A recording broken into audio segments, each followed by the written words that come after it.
abbiamo iniziato con 14 scuole dell'infanzia che non hanno aperto, quindi 14 scuole dell'infanzia in meno a livello Veneto. Solitamente sono 10, 12, appunto 14 l'anno. Questo ormai è un trend che dura da almeno una decina d'anni. Un trend che continua con una media di 12-14 scuole paritarie che ogni anno in Veneto chiudono, vuoi per mancanza di risorse, vuoi per carenza di bimbi a causa dell'inverno demografico.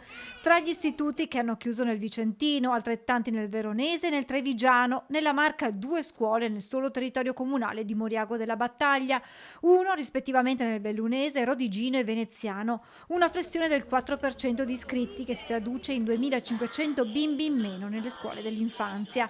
Dati che nella nostra regione assumono un carattere ancora più significativo se si considera che nel 45% dei comuni veneti esiste la sola scuola paritaria FISM, dato strettamente legato alla nostra realtà. E allora per continuare ad offrire un servizio alle famiglie ci si riorganizza con modalità differenti. Si cerca di attivare dei servizi magari senza pappa e senza nanna, perdonatemi questi termini, quindi servizi magari che possono essere svolti in un contesto non formale, legato magari, come si dice, a dei servizi educativi, appunto in un contesto non proprio formale, istituzionale, di un asilo nido propriamente detto o di una scuola d'infanzia propriamente detta, per fare in modo che è ovvio che quando chiudono però scuole dell'infanzia, lì il problema c'è, nel senso che viene meno un presidio scolastico. Questo però comporta il rischio della nascita di realtà non del tutto regolari come è accaduto in epoca Covid. Questo è un po' il rischio, quello di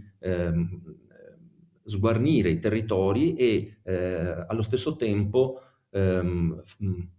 determinare l'apertura di strutture non a norma, di strutture che non fanno scuola ma fanno altro. Denatalità ma anche carenza di risorse le cause di questi numeri. Per garantire il servizio servirebbero tra i 50 e i 70 milioni in più in Veneto per le scuole dell'infanzia.